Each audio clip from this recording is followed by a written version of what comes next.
for us men, the real battlefield is not somewhere out there. Most of the time, it's in our own homes when we need to do things around the house for our families.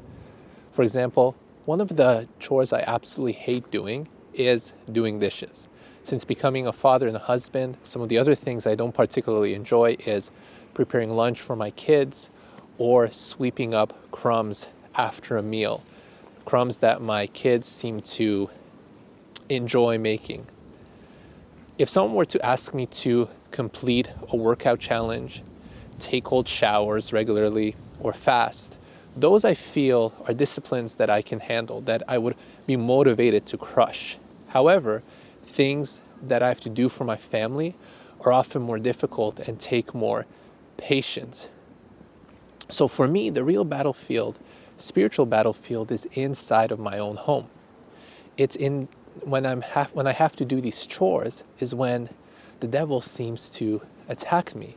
And we're all familiar with the devil's weapons, right? His spiritual weapons are impatience, anger, lust, greed, pride, and the list goes on and on.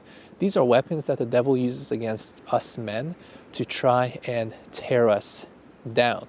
So what's the battle plan then to overcome these battles that happen in the battlefield of our own home? I gained great inspiration from 1 Samuel 17, and you might be familiar with the David verse Goliath. However, most people miss the deep message of that story. Most of the time, yes, we're familiar that David, this scrawny kid, overcomes this giant Philistine named Goliath.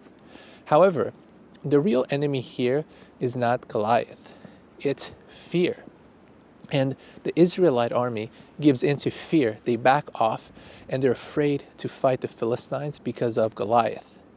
And the real weapons here, the weapons of victory, are not David's sling or the rock, but it's David's courage and faith in the God of Israel. That's where his strength comes from. Similarly for us, where does our strength come from? Our strength is not going to come from us, from ourselves. It's not going to come from just us knuckling through something. Our strength also needs to come from our faith in God. And particularly when we're on these battlefields against the devil in our own household, when we have to do these chores, when we have to help our kids with homework, when we have to listen to our kids whine about something, when we have to clean up something, or when we have to fix something around the house, when we have to listen to our spouse when we're tired and we particularly don't want to. These are the battlefields where we need to entrust ourselves to God and trust that God will help us overcome these challenges. Because remember, as David says, the battle is not mine to win. The battle is God's to win in verse 47. The battle is God's, and it is God that will help us overcome the devil, because by our own strength, there is no way that we can overcome the devil. So, what's the battle plan? Unlike David, we as Catholics have been given extraordinary spiritual weapons. We have been given the sacramentals, such as the rosary, sacraments. We've been given the Blessed Sacrament, the Eucharist. So we should regularly be receiving the Eucharist. And also, most importantly, we should be regularly going to confession. The devil does not stand a chance against these weapons.